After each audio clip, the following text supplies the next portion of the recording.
Hey, what's up, everyone? It's RanDoM, aka Mark RanDoM, rapper, comedian, philosopher, and this is Past the End with Mark and RanDoM. It was initially going to be called At the End with Mark and RanDoM, but then I'm like, all right, this is moving past it, like what to do. Like, at the end is a finality. I apologize. In the first episode, I really talked about myself and all that kind of nonsense, and I got a little hateful, so I'm going to try my best not to make this hateful. I mean, we can do the best that we can do, but more so because I always got internet critiques of he just tells us things, advice, ideas, but we almost like I was being non-transparent, so this is going to be the opposite of that. So real quick, the hate I get. This doll is Eliza Joan McNeil. It was the daughter I was supposed to have, you can't go through the coulda, woulda, shoulda, supposed to. Life just kind of is. But with my ex-fiance when I was a teenager, we're going to be successful and, watch the last episode to see how that worked out. This logo is a cult that I accidentally ended up in. The Hermetic Order of the Golden Dawn. It's a subsect of Kabbalah. So no, I apologize. I'm not some shocky, edgy, let's just put some hot topic graphics. That's something I hate about the world of they see things for surface value. And even if you're like, actually, there's a lot of meaning between like my tattoos and logos, like RanDoM being the street name that everyone gave me to kind of dehumanize me and make me out to be some weird creature. And I fought against it, but then I was like, fuck it, I'm RanDoM. It's RanDoM.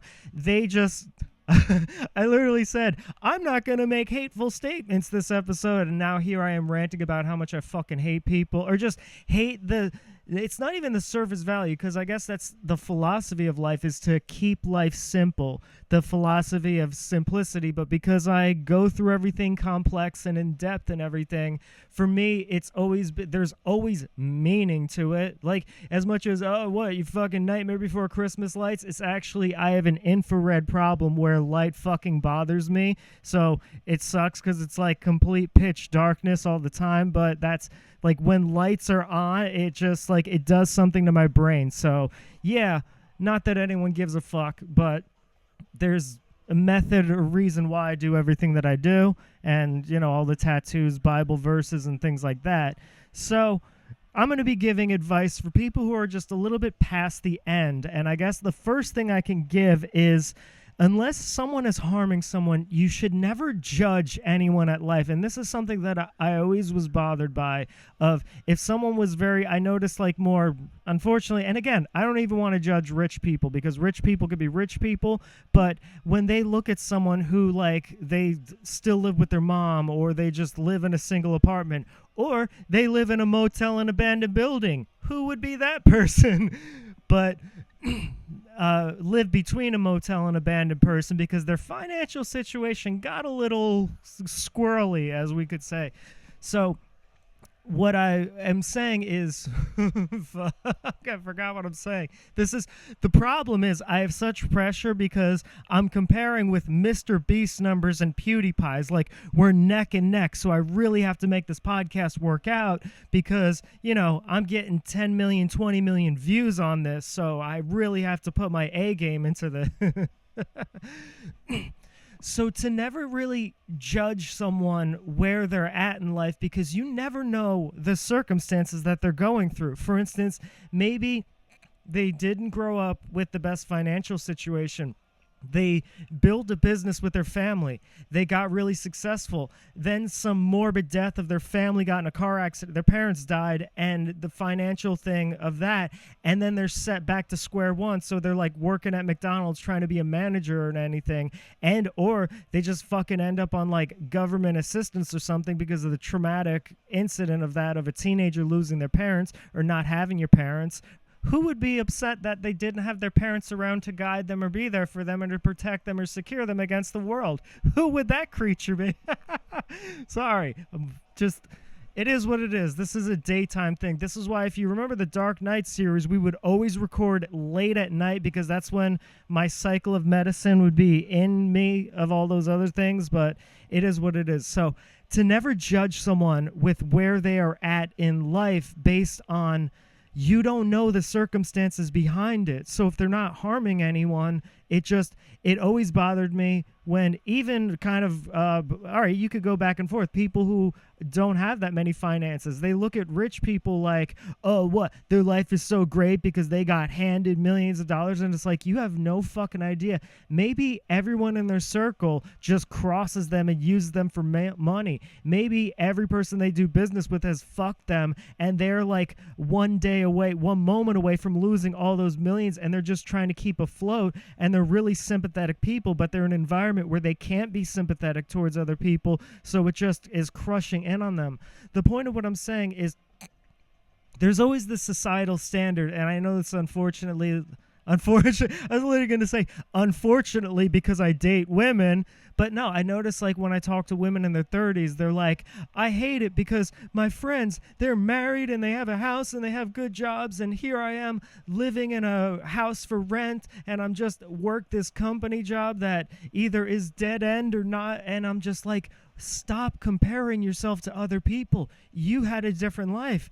They had biological parents. You were left at an orphanage. Then the mom you got adopted by died when you were 7, so you went back to the orphanage. Then the third parents you got, the mom was abusive, and I always joke to her because it's hilarious of like, damn, every woman who has like mommy issues, quote unquote, is either abandonment, abuse, or gone, and you got all three. Like, how do you fucking land those cards in life? But it's like, stop. It's like you're hurting yourself with society creating this bar of what your life should be. And that's what a success is. A success is only if you're someone of value in society where people are recognized and they clap for you and things like that. But it's like, no, the bar should be being a good person. You know what I mean? I know someone who they live at a homeless shelter. They're comfortable with it, and they just have soup every day, and people have mocked them. Oh, what the fuck was wrong with his life? What's that? And you know what? He volunteers because he gets government checks. He doesn't work at all. So he volunteers, and he's a really fucking cool person. So I would take chilling with that guy or say that guy's soul is better than most. And again, it's all ego. It's all ego of sort of like where you want to be in life versus where you are. And again, my situation has been it's been crazy because it's like I've been successful, then collapsed to failure, then been successful, then collapsed to failure. Like literally, like I said, like homelessness, out of a motel selling drugs, then like back in the suburbs in a nice place with some nice people, then fucking sliding back and living in a house in Jersey City that looked like the house in Fight Club, then fucking making my way through college, a fucking 5.5-year program, then fucking slipping back into an apartment by having a psychology firm and really building a lot of money, and then being in a decent thing, and then just fucking back to that. So then again, in a relationship, building a business, then it got sabotaged. So I love the place that I'm at. Again, I'm thankful to fucking have a place. I'm thankful, but it's like, damn, the amount of it just for people who are at the end in terms of like, I don't know, people, like everyone has their own endurance and strength. It's like, how many times can someone, and again, this is a sick theory. I recognize it's not cool. And maybe subconsciously part of me is like, yeah, I fucking want to know. I want to be like some jigsaw killer and trap someone in a basement and fuck. But it's like, how much can someone take before their soul just like gives up in life?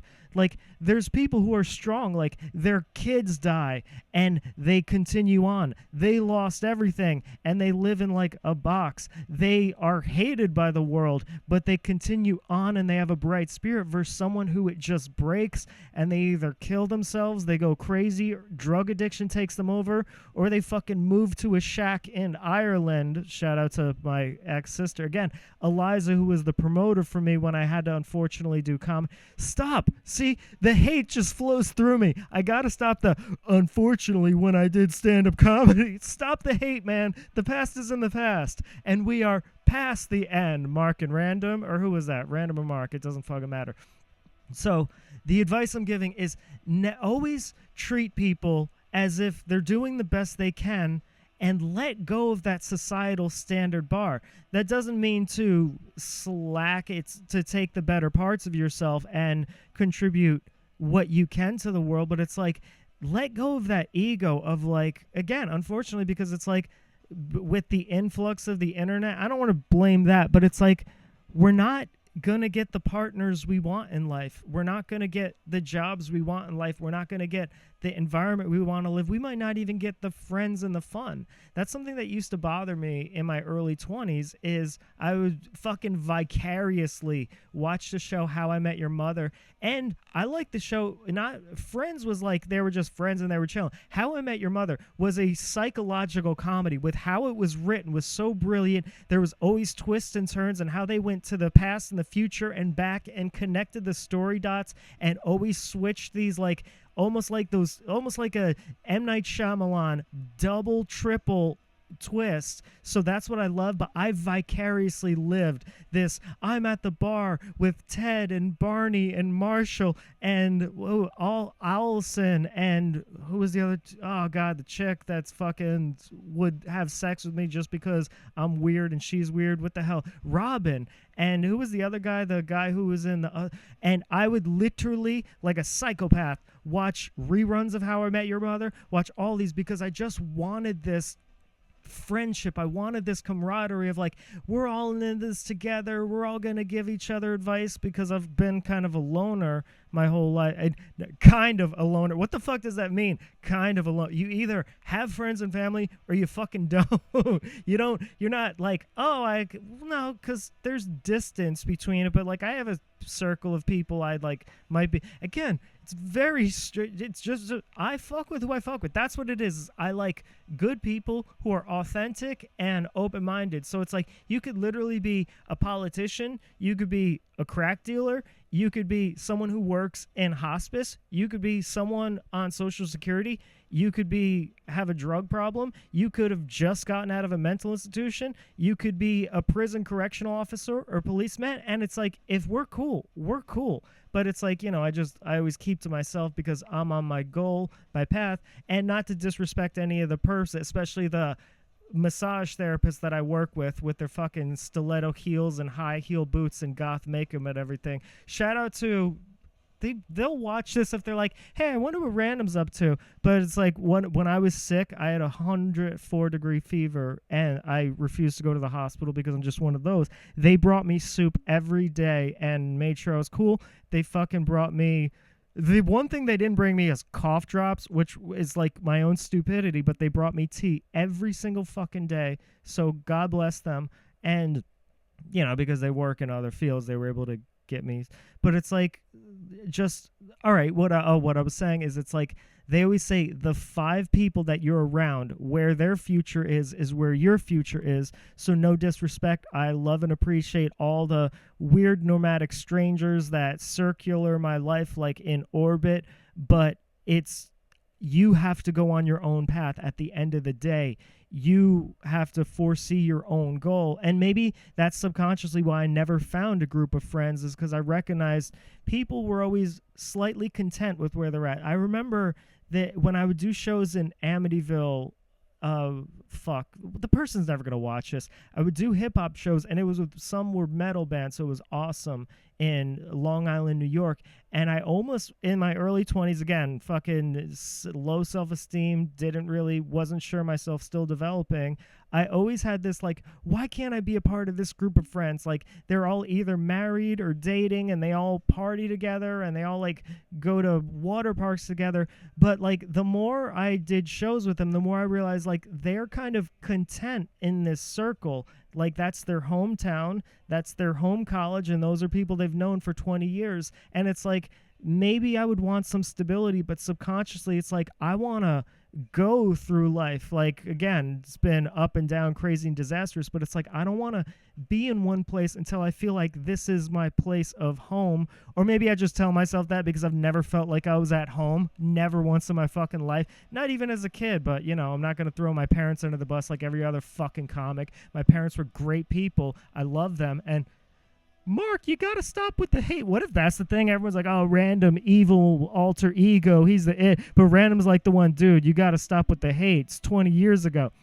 fucking hating on people who no, but that is a pet peeve of mine because I feel like this is as an adult is it's like being mature is recognizing what your parents did for you. They tried to break their generational cycles and they did their best, and it's a very strange generation of it's positive because people are aware that they're like, I don't know if we're fit to be parents, or I don't want to fuck up like my parents did. But then also, it's almost like they kind of don't want to, they're not emotionally or mentally able to take on the responsibility of parenthood. And I guess it's a more self-centered thing. Or again, maybe they want to be, for me, there's 3 times I've attempted a family and it's been sabotaged.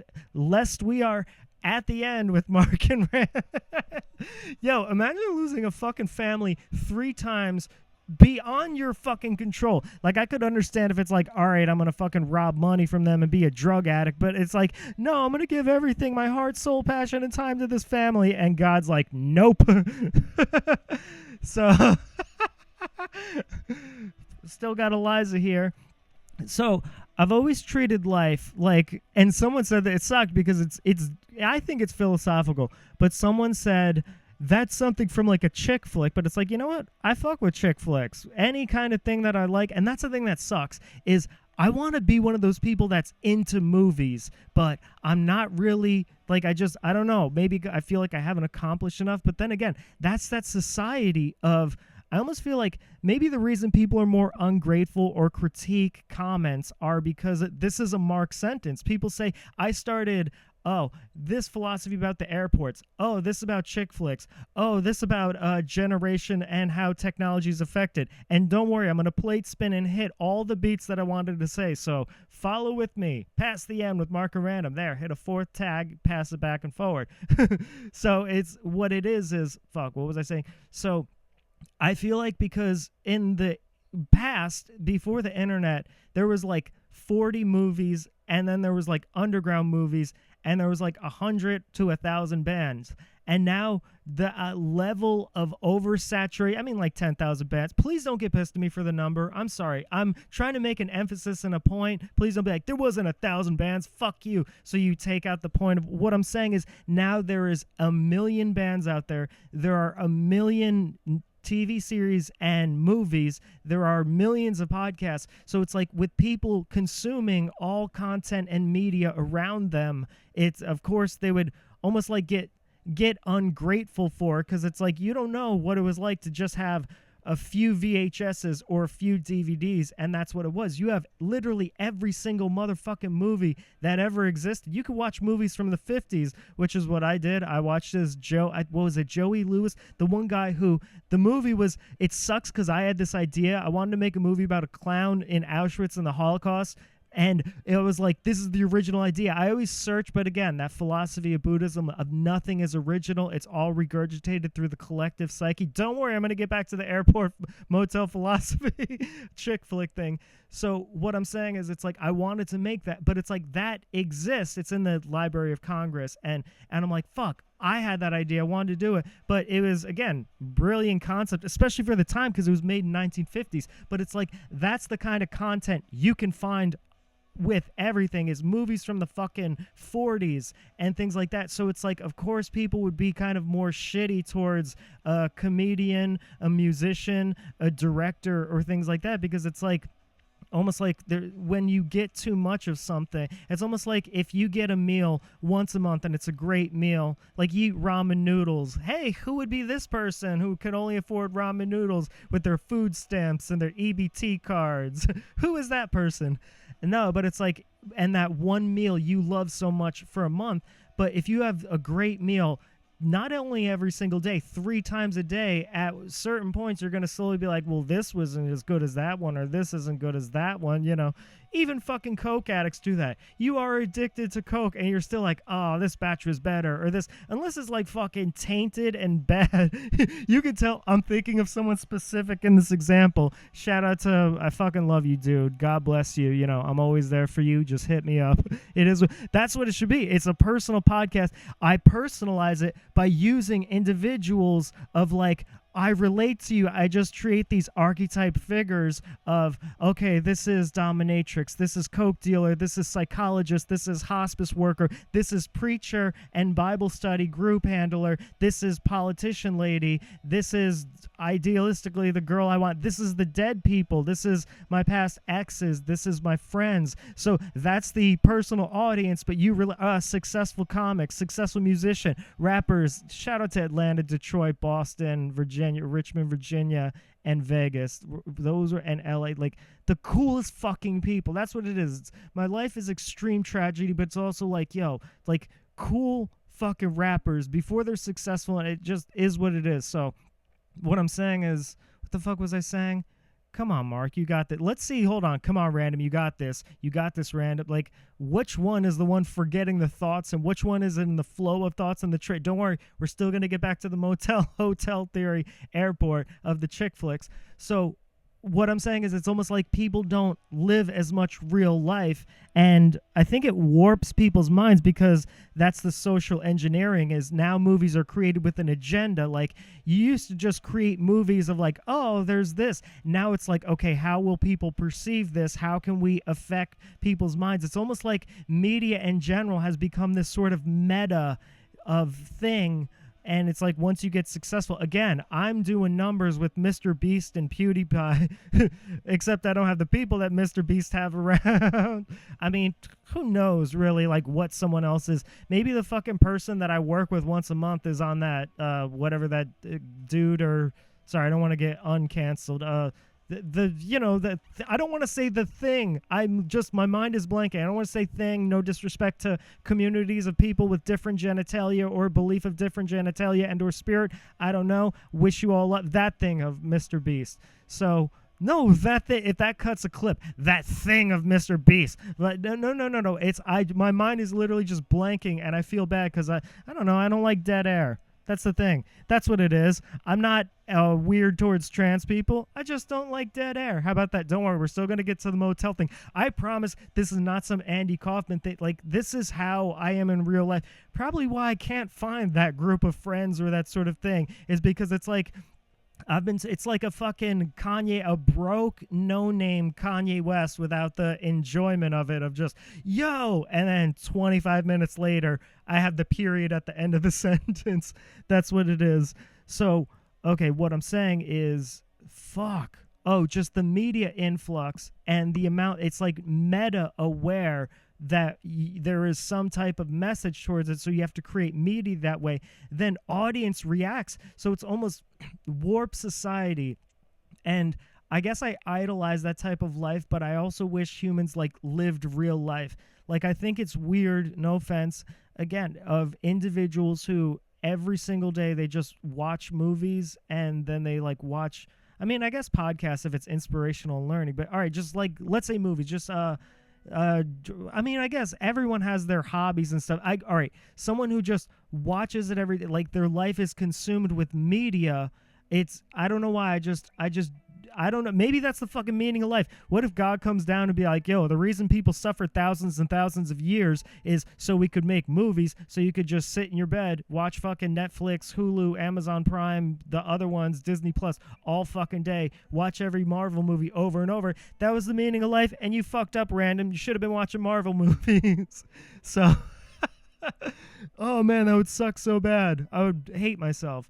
Yeah, so I put more emphasis on real life experience, so that's what I would like for my audience of millions and millions of people.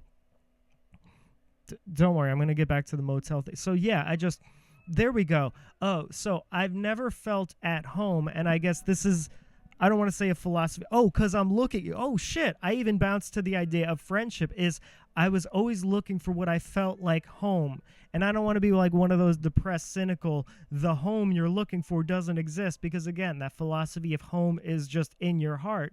And I've gotten a lot better at that. I've been killing that in my late 20s of just wherever I am, I'm comfortable at, because the home and self-love is within myself. My teens and early 20s, it was well, no, teens because I was on a bunch of drugs and with crazy people. Early 20s, seeking that sort of How I Met Your Mother friendship group, it was so painful and hurtful and sorry, I fucked my knee up, doing man shit, fucking putting in air conditioned units and building from scratch tables and what other things, dressers, and hanging sheetrock and things like that. That's literally what happens. But I know it's like I have that image of like the gothic musician, so you wouldn't imagine me as a handyman with like all these tools and a drill and have the safety goggles on. It's like, all right, get the buzzsaw. I mean, if I said, oh, I got the buzzsaw, people would be like, oh shit, was someone like chained up in his basement? But no, it's you do a man shit, and I fucked my knee up trying to install an air conditioner for someone because I'm a great person.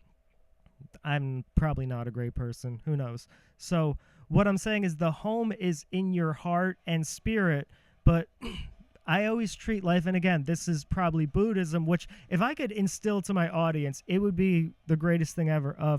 For me, maybe because I never felt like I had a home or anything that felt like home, and I've always sought it, and I go back and forth between feeling like I have no home or home is just all in me, because again, weird situations like what teenager lived out of a motel as a teen. But I was fascinated with the concept of motel and airports and bus terminals, because a decent amount of my life is that, traveling as a performer, as a musician.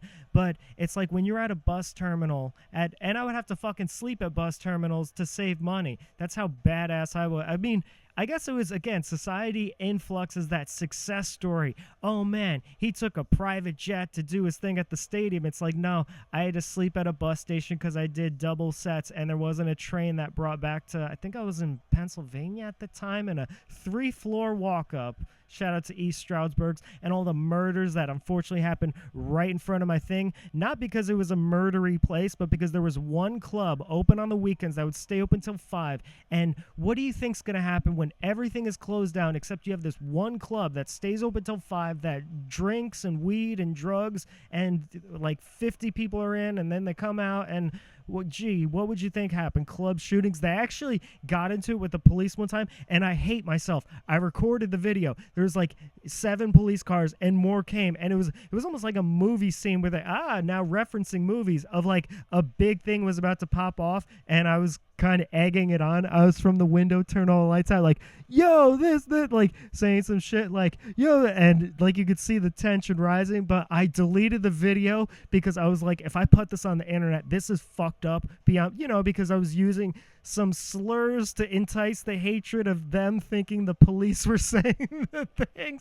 But it was funny at the time. That's the thing, is like, I want love and peace for everyone. If I could walk through that, I would courageously walk through that. I've done things like that before. Courageously walk through that. People think I'm lying. This is the fucked up thing about the internet. This is why everything should be recorded. Record me the next time it looks like hostility is about to happen, and it was right outside the Comedy Cellar, and people know those bouncers. They're like 7.5-foot black dudes, and they were gonna fight some midget guy, and I popped right in front of him like, yo, it's not worth it. Don't get your career on it, because it's all energy of like, they know I'm coming from love. So it's like, I have it, because the dude was being shitty and drunk, like, yeah, you want to fight or you want to fight? I was like, look, man, it's not worth it. It's all chill. It's all that, like that. So I would have tried to de-escalate, saying like, you guys don't want this, but then they're like, that's in my heart and soul. But again, maybe that's the polarity, positive and negative of, for whatever reason, the thing that sparked it was to instigate some bullshit by saying some words, hoping that the drunk and high crowd would think that the police said the words,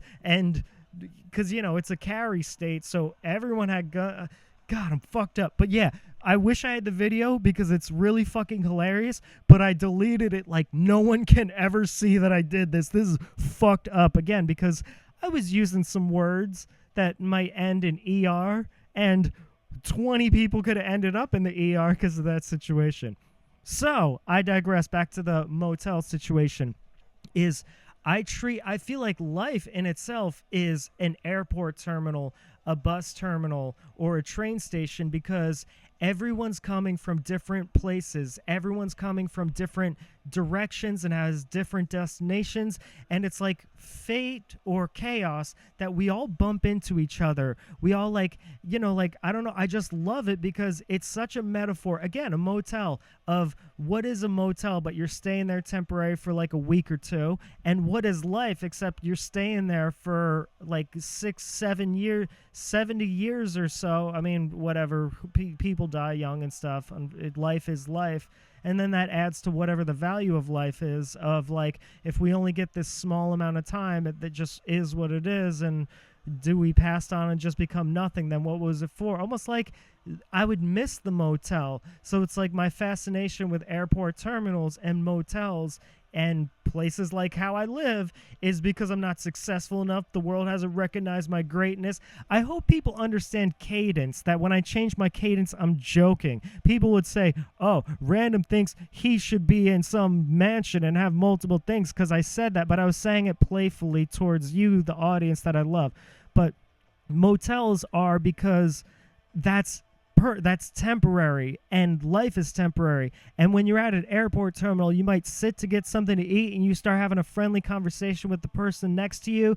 Oh, where you going? Where you headed? Oh, seeing family. Oh, seeing business. Oh, what do you do for a living? Even sitting on a bus with someone or sitting on an airport.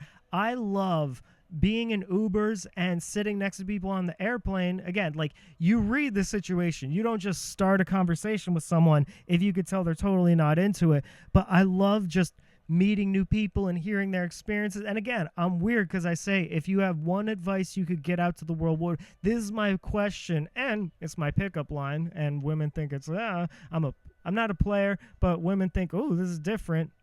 Damn, I just gave my play away. So I say, if you could give one message out to the world, what would it be? And I'd say, if you could change one thing about the world, what would it be? And I say, if you could do one thing with your life, what would it be? And that's the question I ask every single person. If it's like in a friendly vibe, if it's with a woman or being flirtatious, I ask those questions. If it's a suit and tie business guy, it's more on the, I'm trying to learn from you because you're someone who knows more. But that's kind of just the vibe I have towards life of it. It is temporary. It breaks my heart, but it's also would break my heart if it were forever, and I don't know what it is. Maybe because I don't control. If I could control everything, I would want life forever of just, like, my knee feel better because I was doing some man shit, fixing up the ceilings and hanging and installing lights. That's probably why the place looks the way it is. People would be like, yo, this place is fucked up. It's like, well, I did it myself. I did the best I could. It's like me in kindergarten art projects. I did the best I could. No, but so that's how I view life. And I feel like trying to hold on to permanence is weird. Like, if it happens, it happens. Like, let's say you meet some nice girl at a restaurant I'll use a train terminal, right? And it's like, oh, that's cool. And you get to know about them, and maybe you exchange numbers. Maybe that's fate wanting you guys to have some connection in the future. But you're like, nah, and you just pass. And then you end up on the same train together and assign seats when you're doing, what's that, Amtrak? Like, this is a 7-hour train ride. You end up on the same seats together or in the same cart. And it's like, that again, my thing is, I'm like, oh, this is for a reason, or it's just a playful conversation. But you have that like exchange, and let's say you never see that person again. It's to let go and be like, that's that's what it is. And I believe every human encounter is, you are supposed to experience something to change your perspective on life, or to go about life differently, or you're supposed to learn something about that can better help you be better towards the world and be better towards yourself. That's what I believe every single human interaction is. And again, we all bounce off of each other like orbits in space of like planets and rotations and galaxies and asteroids because of gravitational pull. And again, that's sort of macrocosmic. There's cells under a microscope that balance each other out and that have a gravitational orbit, and then you macrocosmically look out and it's the universe. And that's how I view being at an airport terminal. I could see again why, I'm not trying to big myself up. Again, I'm going to get into Buddhism and not having an ego. This is just free-flowing wackiness. I haven't even gotten to my fucking notes yet, but I could see, unfortunately, again, when you get with guys, the ego of saying, I have success with women is so strange, because it's like this ego thing. All right, how about this? I have success with guy friends, with bros. I have success with dudes just wanting to chill with me and hang out because it's unusual to sit next to someone who are asking these in-depth questions and who just has this openness and not judgments. And if we're really feeling the vibe, like we're joking around, they make some dark jokes and I can read that they're on my level, I'll say like, what's the greatest thing you've ever done in your life? And then I'll ask, what's the most fucked up thing you've ever done in your life? What are things you wish you could change about yourself? That's my, I don't want to say play, but that's my mode of operation. I guess, again, my whole thing of, oh my God, I want to live life right. Like, think of how psychotic that is. I went my entire life, not just traveling around the country alone, not just meeting every kind of walk in life, from like fucking people who have 2 mansions in Rumson, New Jersey and Alpine, to people who have children's foundations, is asking them all of those questions because I'm seeking as much knowledge as I can and seeking as much I don't know as I can. And then there you go. That's how you end up working the door at BDSM clubs, doing the hand stamp and the wristband, and that's how you end up with people giving you free drugs. And it's such a low thing of societally, like that's what we should promote. The way people are like, oh man, sex, drugs, and violence. The way people put this ego around, like let's say hypothetically I've had sex with over 150 women. It's got to be, unfortunately, and I really want a fucking marriage. I want monogamous stability and that. So don't think I'm just some dude trying to like be a player or like that. I want this random accountomous sex. Accountomous. That's my new word. Accountomous. Past the end with Mark Random. Accountomous. Accountomousness. That's what this is going to be.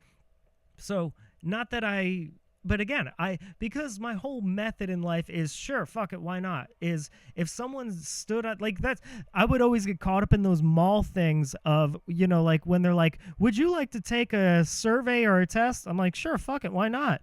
You know, I joined Scientology when I lived in LA just because I walked past the building and I was like, fuck it, let me see. And they're like, would you like to do the thetan levels? And I'm like, sure, fuck it, why not? So like if a woman pops up in front of me and is like, yo, you want me to suck your dick or go back to my place? I'm like, sure, why not? I guess it's my sure, why not? Again, that could lead to destruction because you're thinking about it. You are going to a stranger's basement. Like I could have been killed every single time, or like dudes wanting to hang out. That's the thing. I realized just within this, again, self-awareness of the audience we didn't have in the 70s and 80s, but now I have to say, dude, anytime I say like, oh, I hooked up with a chick, I'm going to lie and say, oh, me and this bro hung out.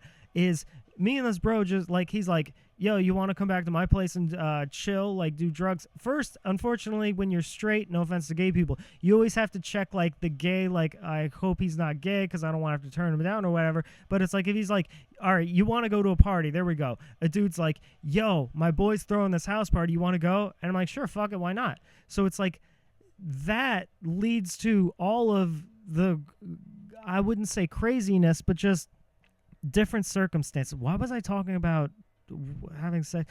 Oh, because of my why not attitude. Like, sure. So it's almost like when you're on the train in this temporary of life, oh, because my why not attitude of like still seeking answers. Like if I'm sitting next to someone, I remember I flew back from Nashville, and this is crazy because I got to hang out with my dude. He was performing at the, what was it, the Hollywood Bowl? Not the, what the fuck was it? It was something Bowl, Nashville Bowl or something. And I thought it was a cool name for something like the Hollywood Bowl. It was literally because it was a great music venue, and it was 2 bowling alleys. And I kind of wanted to do the bowling alley because it looked cool, but I didn't want my dude to think I was like not on his team. So we just hung out in the green room. And then what was it? Then I was just side stage the whole time thinking like, I kind of want to do that bowling alley. But what I'm saying is the airport, I just started talking with this dude, and we just started talking about God. He just taps me and goes, you know, I can see things are up and down. I want God to bless you with all of the things. And then I ask, what's something grateful in your life? And he's, again, I'm just an open person. It's like I have no ego. It's like I'm just a magnet bounce out. I literally, just a stranger. We're just walking and we're right next to each other at the airport. I remember him. He had blonde hair and tan pants and a checkered white and blue shirt. And he said, had his Nashville accent, so you could tell he was there. Or, what was it? Knoxville, Tennessee, because I got to lie about where I am, because one day I'm probably going to get shot down, so people figure out where the fuck, oh, he's Pennsylvania, Tennessee, all this. We're going to get this motherfucker. He hangs out in Georgia. He has a compound in Georgia. We're going to shoot his shit up. So it is what it is. So I tap the guy and I go, what's something great in your life? And he obviously said his children. So I said, always remember to love and to get love back. Children is, you're teaching them to grow. Like, you are sculpting every moment. They are watching you, and you should learn from them. Like, it's a weird balance. It's not just you are the teacher and they are the student. And never forget that, because some people fuck up their parents by the parents are so afraid to fuck up. They let the student be the teacher, and that's how we got the world that we got. But what I'm saying is, I was like, just remember that it's like, the teacher can learn from the student, and the student is learning from the teacher. And I say, what's one thing you wish would be better in your life? And I'm not going to say what it was. It would be very weird if, again, I'm doing Mr. Beast level numbers. I have 10 million people watching this, so people weird that hate me might want to find out who this random guy was in a Knoxville, Tennessee airport about a year ago. People might want to track him down and fuck his life up because we had a good thing, a good interaction. And I said, like, I just pray that goes better. What if you try doing this, or maybe approach it from a different thing, or maybe think about it from an angle you never would, but a positive angle, and I hope it works. We just prayed together. Then we walked off. I went on a bus. He went down his thing. But it's like, those are the kind of experiences I have all the time in life. And again, I feel, and again, everyone feels, live how you feel you should, as long as you're not hurting anyone, and do good for yourself. But I feel like that is life, is just that stranger encounter I had with that dude, and just reading the vibe. We're both religious people. We prayed for each other. We just opened up. And again, the lady at the train, just like, oh, what do you think the purpose, if you could change anything in life, like, maybe we exchange numbers or whatever. Gone away, gliding ever high. That's my thing about white rappers, is I feel you should it's their stigma, so there should only be a respect. If you prove you can't sing, you're too messed up to be in a band, you don't know computers of EDM and other artistic creativity, and your only struggle isn't drug addiction, then white rappers should be respected. Fuck it, why'd I have to get up again? Was it to check the camera? No, it was the music. That's what's so fucked up, is RanDoM, keep it real. It's not a gimmick. If I were doing a live podcast, let's say fucking tens of thousands of people paid to see me and I'm on some stadium, I would literally be like, yo, hold on, I gotta change the music or something. And it's a bad habit of me when I'm driving. Darkness by her side. I have no will to want to do this podcast now. I just want to rock out to this shit. Gated hunter waits to pull us under, closer to his call. I could have just rambled on and on for hours. Like, I'm not even focused on that. I'm thinking about other things of like, oh, I have to get this song mixed. I have to travel to Jersey City, mix the song. I have to record that. Then I have to lay some auto tunes for a country vocal. I'm going to record here and then send to another person, because I'm one of those crazy... I never want to compare myself to Tupac, but the manic work ethic where Tupac would literally be recording 3 different songs, go in this studio, lay the verse down, go in this studio, lay this verse for another song, think of a hook for the other studio, that's that. And then the third song, like, that's how I work. So it's like, all right, I'm going to record all these things, send it back to this person. Then I'm going to, like, when it comes back to this, do the auto tunes. I have like 3 different on rosters, all from Jersey City. So shout out to Jersey City in Newark. So I digress. I don't even know if I'm using that word right. Digress. Imagine digress means wanting to kill yourself or some shit like that. And I go, so I think digress means like, okay, so getting back to the subject. But digress means like, so getting back to wanting to blow my fucking brains out and kill everyone else. But that's not... Okay, again, the cadence in that clearly implies a joke. Like, I hope you say, I'm not, like, cut that clip and be like, oh, but kill everyone else. I'm like, I digress. The joke is me saying I don't know what the meaning of the word digress is, so I could be saying it wrong, and that would be silly if I was saying something. It would be silly if I was saying something. Yes, this whole fucking thing that I'm doing. It would be silly if I was saying something. So, I approach life as Buddhism, again, Christianity, love, forgiveness, compassion, and sympathy. But Buddhism, I've been a Buddhist for almost 15, 16 years now. Oh, I want to get this out of the way real quick. Again, the symbol, not only Hermetic Dawn, Golden, or whatever the fuck, they ruined my fucking life. They fucked my head up. And I don't know if they spiritually damn me, but my whole life has been on my way to spiritually redeem and resurrect. That's why RanDoM's there. He's the spirit that possesses me. Oh, Mark RanDoM's just being shocking, wants to be like a guar and sets it up. No, this is dissociative identity disorder, schizoaffective, and borderline psychosis. Hence why we're past the end with Mark and RanDoM. Maybe it's past my mental illness, like confronting it, because when people always told me I had muffin personality disorder, I always just fucking stopped talking to them. Or no, I'd be like, fuck you. I thought people were joking with me. And doctors, when they said that, they're like, I think you have, multiple personality disorder isn't even real. That's an outdated term, and that's a media depiction. It's dissociative identity or depersonalization, where it's just, but my thing is, I don't have the blackouts. That's the only reason I don't qualify for that disorder is I am consciously aware, it's not like a blackout and then other thing and stuff like that, but when doctors would say that to me, I would then go to weeks later, either a phone call or something, and be like, hey, the doctor really wasn't helpful to me. Just it's funny. I'm just changing this while I'm saying it, like I'm sweating nervously. The doctor really wasn't helping me because he was saying shit that might be true about me that I'm not ready to confront. So maybe that's what this is I'm confronting I'm saying fucking it's a hard if I have some sort of dissociative identity disorder where there is two individual, or again, a spiritual quest between God and the devil. Mark was this angel who fell into hell, and RanDoM was created from the devil to destroy God, but RanDoM decided to make a pact with Mark, and Mark decided all right, we're gonna save the world together. And Mark's like, yo, RanDoM, I got you into heaven, because RanDoM has been trying his best to fucking get to heaven, but he's fucked up and crazy and does weird shit, but he was from the devil, so he feels pre-damned, and Mark as an angel couldn't survive in hell, so he's back on his way to heaven. So they made this pact, and they warp some shit beyond God and the devil. They get God and the devil to reunite. Maybe that's it. Humanity. Maybe I don't have what you would consider multiple personality disorder. Maybe that spiritual shit is real, and when we all die thousands of years from now, we'll be like, Mark and RanDoM set the balance between God and the devil, which no one could even do. No offense to Jesus, Buddha, Muhammad, Allah, Ganesh, Janus. They couldn't set the balance. Horus, they couldn't set the balance between God and the devil, but, holla at your boy. I saved the whole galaxy from the devil, and I got God to chill out and love everyone. So, holla at your boy. And again, the joke is egotistical, because imagine that became the truth. Imagine my whole doctrine. Again, it's very possible, because I'm doing 20 million. I'm doing better than Mr. Beast, and I'm doing better than PewDiePie. And we know internet numbers are the only thing that matters in real life.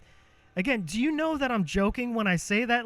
I feel like people think he thinks internet numbers are it. I'm so I even said at the beginning of this fucking show, yo, I'm not going to let past internet shows affect my present. And now here I am, saying a fucking silly joke of oh man, what if my doctrine gets spread throughout the world and I do change, God and the devil unite, and Mark and RanDoM was the spiritual possession, went from hell to heaven, and everyone's like, oh, he's being fucking serious about that. And it's no, I made a fucking joke, and now I'm pissed because I brought that hate forward of saying I have to tell the fucking audience it's a joke.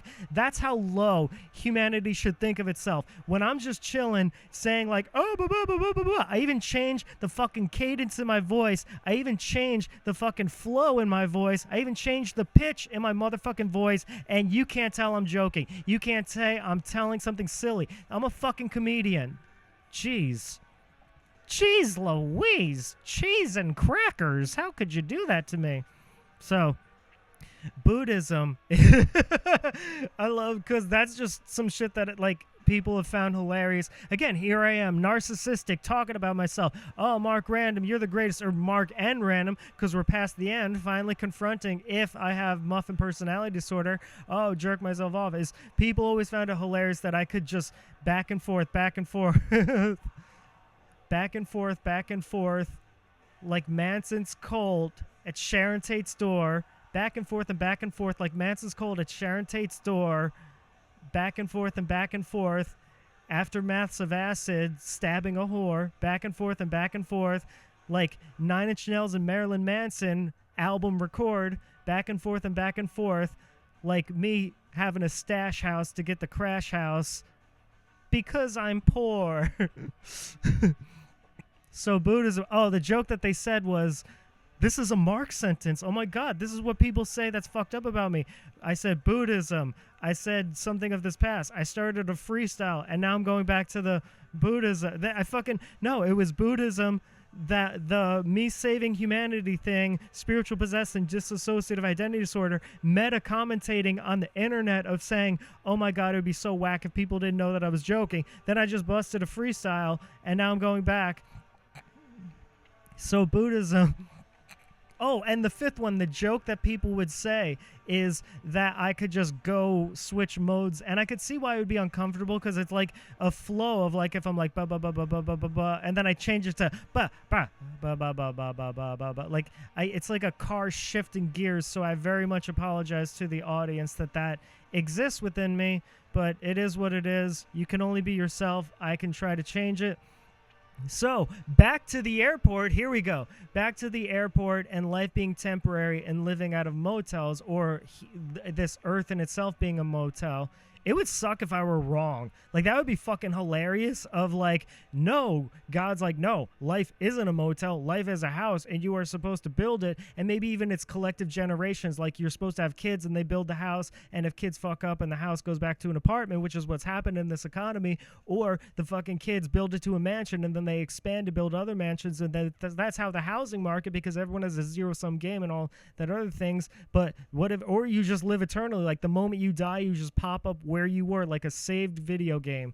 There we go. That's media content. I play a video game. So that's me relating to the world of movies and that whatever. What was the thing? Whatever I went on before. I want to get back to Buddhism. So going through life temporary. Again, I could be fucking entirely wrong, but the concept of letting things go and not having an ego to it. Realize you are a reflection of, oh, the joke that people were saying is that I could go back and forth between, like, if I'm like, oh man, the Holocaust is X, Y, and Z, and then this, and then it'll probably be another genocide. So here's why I went to the Christian church and how I did the Bible study. Or they'll be like, oh man, I had a fucking embarrassing threesome with the fucking 2 Brazilian prostitutes, and some Russian guy filmed it, and I walked out of the motel for the first time, like in my not early teens, you can't be having orgies with 30-year-old women when you're fucking 17 years old, because I don't want them to get in trouble, because shout out to them, they gave me a place to live, they gave me food, and they helped me when I couldn't help myself. And I bet they'd see, that's the thing, is I'm one of those people that believes the past and present and future are all one connected, or at least for this time being. But that's the fourth dimensional thing. But I would love to just shout them out on a message like, yo, I love you so much. That was so cool. I'll say her first name, Marissa. There was another woman named like Cassie, and then another woman named Heather. I remember their last names, and I just want to let them know that I love them, and just like how cool that was. I actually remember I saw one of the women backstage, and it was cute because I grabbed her, I kissed her on the cheek, and I was like, yo, text me sometime. But my thing in my heart was I wanted to show her how grown up an adult I was, because she always saw me as a little kid, because she was like fucking 29, and I'm like 17 living with her and allegedly selling drugs out of the place. And so she always looked at me as like little brother and everything. So I always wanted to have that sort of like, I'd show her that I'm a grown-up now, I'm a big boy thing. So Buddhism is, and truly take this message in, I don't want people to get thrown off. That was one of my issues with past networks, is I could give philosophy for 35 to 40 minutes, but then if 10 minutes I'm like, oh, serial killers, mass murder, and jokes like that, they'd be like, oh, wow, look at that weird freak shit that he's doing that. Damn it, I said I wouldn't go back to the hate. I wouldn't go back to the hate, but then that's me in the meta world of now I'm critiquing shit from the past that's in my head because I truly want to communicate what I mean in the present so deeply to all of you because I'm so sick of being misinterpreted, misunderstood, and misrepresented for the most part. For the most part, the fucking whole part. So Buddhism is you truly, unless you're being an asshole to someone, it's truly recognizing that everyone is a reflection of you. We are all one collective. Please take this message in. Please, if there's one thing you could not only listen and say, he's right, but take with you and go about, is we are all reflections of each other. So when someone has an issue with you, it's more so about them. And that's something guys get upset with when they get rejected by women. If a woman's like, ew, you're disgusting, get away from me, a guy will be like, oh my God, that's question my self-worth or whatever. And it like screws again. And then that's an insecurity they have to work on themselves, the guy. But it's really the woman you might have reminded her of her dad, or she might have just been having a really shitty day. But like I've gotten to the point only again in my late 20s where I am not affected by that. A woman could be like, ew, get the fuck away from me. And I'm like, all right, I hope you have a better day. And then go. And that's Buddhism of realizing that the ego isn't real. Like her words do not determine my self-worth. And I know that's very hard for guys because our whole culture, it's not just guys want to be with women biologically, but societally it's pressured of like, oh, if a woman rejects you, you're not a bunch of a status. So for any guy that hates me because they think I'm some player who had sex with over like 130 women, I'm actually a virgin. This is a gimmick I'm putting on. I just want you guys to think I'm cool. See, are you gonna get that I'm fucking sarcastic? That's insane. Like, fucking understand that I'm gonna be sarcastic. Like, it doesn't matter. It literally, and I've said this the whole fucking time, so I don't know why no one got it. It does not matter the amount of women I've had sex with or not. I am trying to give a philosophy, and I'm using females as the example because that's a more ego-sensitive thing for males.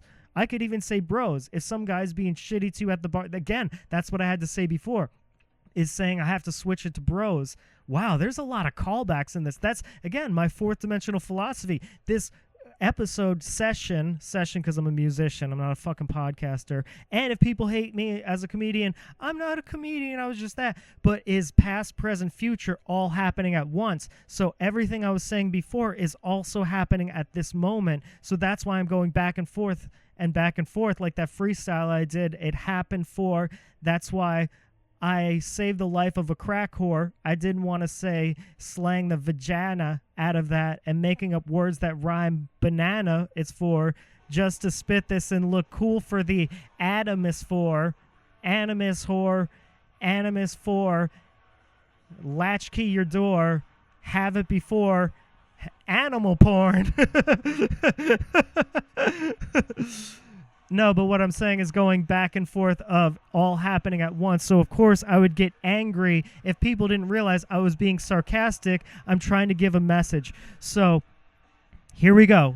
Take 50, take 18, Mark and RanDoM, is to let go of the ego, what other people determine. And if you want to go deeper, what you think about yourself isn't even real because there's billions of perspectives one could have in the world. So if you, whatever you think about yourself, even that's why I always say, I'm a god, I'm the greatest person ever, I'm actually worthless on the dirt and the ground, is I mean those with the same energy because I realize ego isn't real. It's just an illusion. Who we think we are is not who we are, and who other people think we are isn't who we are either. So to attach any kind of identity to that, I mean, I guess you have to have some kind of identity in reality because that's the only way you'd be able to interface with the world. But then again, you get on that woke argument of this is how people see me in the world. It's like, well, fuck them. And if you're in an environment where people see you as that, then fucking go to a different environment. If you're like all right, like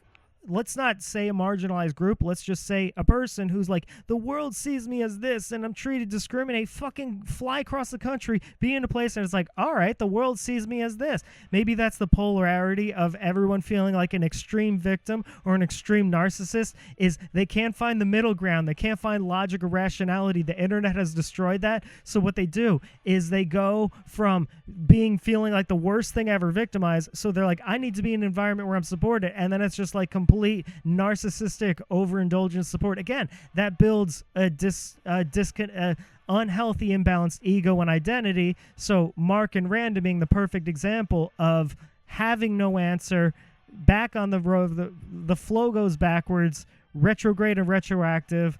I can't stop this when it happens. I'm not trying to be cool or make you clap in. This is just what it's like in my reality. 24/7.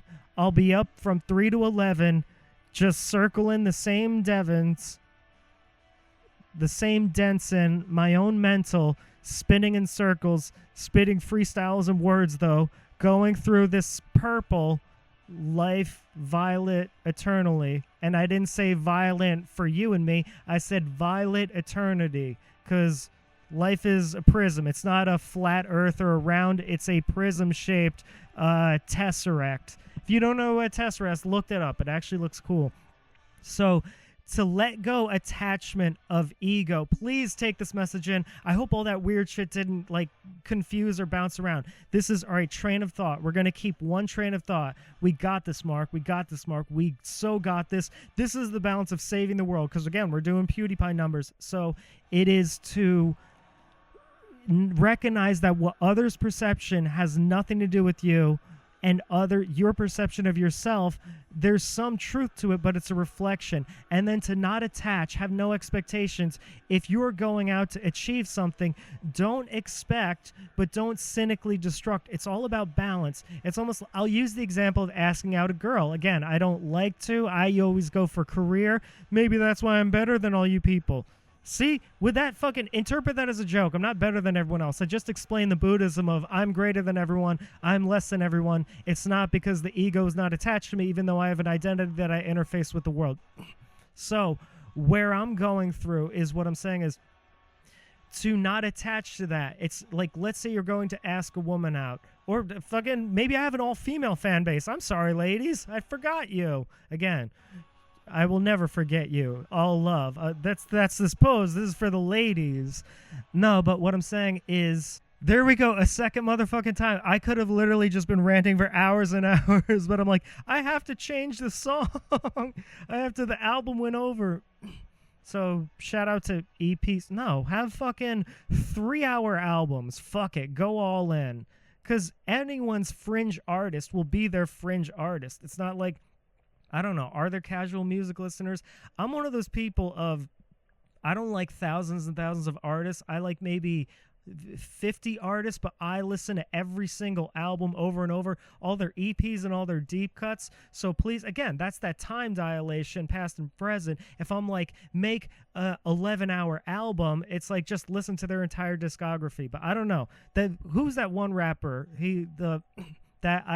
Like, again, if you are a super fan of that, he made an EP, not an EP, could never be an EP, and it's beyond LP. It was 100 songs, 100 fucking songs, and I weirdly respect the shit out of that, because let's say you are so into that guy. Let's say you love him, you heard his albums, and then he pops out with a 100-song album. It's like when Kanye West did Donda, and I know all the hype around it. Shout out, unfortunately, Lloyd Banks, Course of the Inevitable.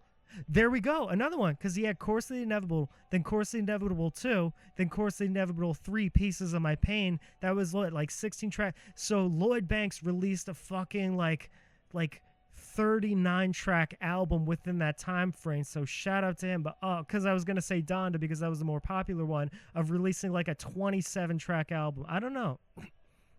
Maybe that's what I do. Like, again, then my albums, We're All Mark RanDoM and We're All Mark RanDoM 2, shameless promotion. That should be the fucking name of the album, shameless promotion. But We Are All Mark RanDoM is a 24-track album. We Are All Mark RanDoM 2, a 24-track album.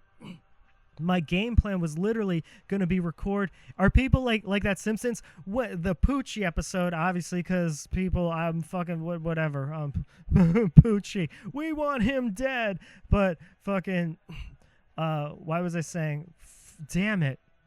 This is also the thing. It's like dropping the ball. It's like, oh man, he could just flow in a conversation for hours, and blah, blah, blah, blah, blah, blah, and then just drops the ball. Why was I saying Poochie? A 25-track album. I literally, that's what it is. I can't have a normal train of thought. It's either just real fast or it stops. Something about a 37-track album, and then Pooch. Oh, are they like, when is he going to get to the Buddhism thing? So it's not to destruct. Here we go. I have to go again. To reiterate, letting go of the ego and not letting it attach, not letting other people's energy affect you by recognizing and having more compassion. Building forgiveness, love, and compassion for people is not for them. It's for your own soul, because then you can recognize. So when people are mean to you, just recognize that's their ego reflecting negative energy on you and has nothing to do with you. And then you just become solid and you can be proactive. You never want to be reactive or let people sink you to their level. You always want people to rise you to a level. So that's, God bless whatever in my life and everything. So it's to not attach to that ego, but have a balance of understanding things both are and they aren't.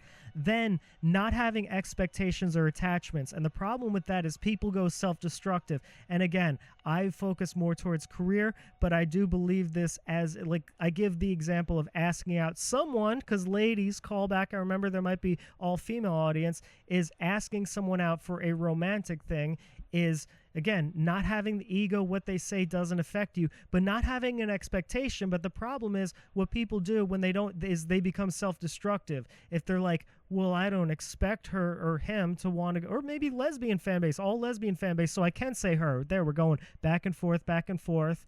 I could smash cut these raps back and create a 16-bar source, like sorceress. There, that's the problem, is it just like really wasn't thinking of. I really wanted to get the point through. So back to, you detach from the ego, recognize it's a reflection of them, have love and compassion, and not have an expectation. But then the problem is when they're like, well, she would never do that. Expectation, well, maybe she never would. I have to be more specific of that.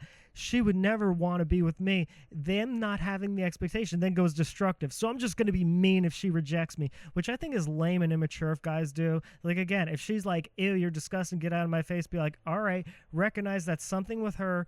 Not have the expectation that anything could happen, but not be destructive of like, oh, I'm going to be shitty back. Just keep it moving. Like, it literally, obviously, no, because I'm a guy, I've never been rejected before in the past few years, so I don't know what that's like. Again, do you understand that I'm joking when I say that? I'm being sarcastic and I'm being silly. No, so I've been rejected a lot. So the dates I get are, not dates I get, I'm saying in the rejection, when a woman's like, oh, I'm not feeling this, I'm like, all right, good luck to you, peace, and then I'm just on with my way. There's no there's no expectations that she would want to date me or like me because I'm just so unlovable, but there's no attachment to any kind of outcome. You just go moment to moment, and that's what Buddhism is it's detaching from the ego, because a lot of people have the ego of, oh, if I'm not getting this thing that I want, this expectation and success, that determines my self-worth, because that's ego identity, and or I hold on to this expectation and attachment, so if I don't get it, I'll feel less than, when realize it's just, maybe because I just go through everything as just fate, or just is meant to be or not meant to be, and recognizing there's a purpose to other things. Again, my whole thing is having this purpose to serve God, because again, we're going back to the dissociative identity. Mark and RanDoM made the pact to continue and warp God and the devil and merge them as one in all love for eternity and create Elysium, because we're so great and heroic. That's why we're doing this noncast, but we're doing great Mr. Beast numbers. I don't want to say this is brilliant, again, masturbatory, but how I've connected the dots of past, present, future through this. Show me another podcaster that could fucking do that. All right, there we go. Muffin personality disorder right there. Fucking, again, but I'm joking when I'm being narcissistic. I'm obviously joking because the concept is that, again, I'm saying, oh, I'm Mr. Beast numbers, I'm great, when it's the kind of the opposite, and most likely will be because of the situation.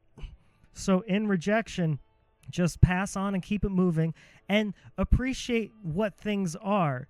Like, find the good things of, like, maybe you go on a few dates, maybe you go back to her place or whatever, and it doesn't work out, and then just keep it moving. But the purpose of recognizing everything comes together for a purpose. So if there's one thing I could ever tell you, it's to have goals. Have some goal, some definitive thing that you're always chasing, not chasing, because then you always feel emptiness and unfulfillment, and not always, but you go back and forth. Oh my gosh, I feel fulfillment. Oh my gosh, I don't. Like me trying to be heard from the world. Like, it just is what it is. So to not have the ego attachment, to recognize, again, the joke I just said of, oh, show me a podcast that's brilliant. I am joking. Please don't hate me, thinking, oh, he's such a narcissist. How could he do that? But then not having the sort of, what the fuck was I saying? I just heard someone upstairs, so I'm like, oh shit, is there another break-in? I have to get my prop, because I'm in the state of New Jersey at the moment. I'm not in my Pennsylvania residence, so I have to get my prop comedy and walk up and check to see if there's someone breaking in. Okay, so not attaching to the identity, to not... of me just saying, show me one podcast that could do that. Please recognize, if you can't catch cadence and tone, if you can't catch that the speed of my voice is just joking, that I think this is a brilliant podcast, but noncast, again, that would suck so bad. Imagine that's what it is people sign me like, oh, this is the greatest thing ever, because he bounces back and forth and back and forth. Are we going back to the rap before? Are we going back to me clapping for more? Are we going back to me stabbing my lore? Stabbing my lore is in a metaphor of trashing this tour. I don't have any rhymes that could rhyme before, because I'm not trying to fucking rap. It just happens. Mark RanDoM, at the end and past it. Back and forth and back it. That should be the start of it. This should be back and forth with Mark and RanDoM. Oh, so to not have the ego attachments, and I'll never be recognized for my talents, but it's not talents. It's a work ethic of tragic, of every bad thing that's happened. I've focused on this energy and alchemist and transformed it. But to have a goal, to recognize it's a purpose. So if you are rejected from that, it does not ego value your self-worth. Recognize it is a reflection of them and you can always do better in perspective, to value and appreciate at least that was the experience, because positive and negative are all in perspective. You can look at things from a positive angle, and to just have a purpose. But again, find your way to be fulfilled in the present. A callback of life is a motel, so wholeness is within and love, but a goal and a purpose that you're always striving for, so you have an energy past other things, so you resonate that confident energy. And again, releasing the ego, just having a balance, just not reacting. You want to be proactive, to not have an expectation and not have an attachment, and just whatever will be, and just keep that flow while also striving for something. It's a weird balance of accepting fate, but also striving for trying to control a goal. Trying to control a goal when you're alone on hydrocodone. Oh, there's the Eminem flow, because he's rapping about oxycodone and all the other stows. He could say, I got billions of dough for millions of shows, so here we go, killing the hoes, because that's the Eminem schmo. And I didn't mean to call him a schmo. I just wanted to say shtick, but it couldn't rhyme. So, and the purpose overall of time will show you. Patience is also another part of it, is time will show you that this thing, like, oh my God, I wanted this girl so bad and I'm rejected, I'm hurt. And as you move forward through time, purpose and the universe, if you continue on the love and path and not letting things react, not being defensive, which unfortunately half of this podcast I probably was, of, oh my God, you fucking hate and defensive. So I'm trying to be proactive. If I was truly, again, I'm preaching to you because I want to save as many lives as I can, but if I were truly like living how I preach, I wouldn't even address this, oh, they don't know I'm joking, or oh, they don't get this sort of thing, or oh, they probably hate me. I wouldn't have done that. I would have just is what it is. I would have just preached or given what I needed to without the unfortunate negativity, but is what it is. So There we go. Accepting is what it is. So it's to always have a purpose while always feeling the wholeness within, and to resonate the love and consciousness, and then the ego, to have the balance of that, and always appreciation, always value that. And then, like, if you want everything, and don't be fatalistically, it's all temporary, it doesn't matter. So apply for 100 jobs, go to a bunch of places that you don't want, ask out 100 girls or guys, because now are the ladies for the audience. And if you're rejected all the time, be like, oh, well, life will end anyway. It doesn't matter.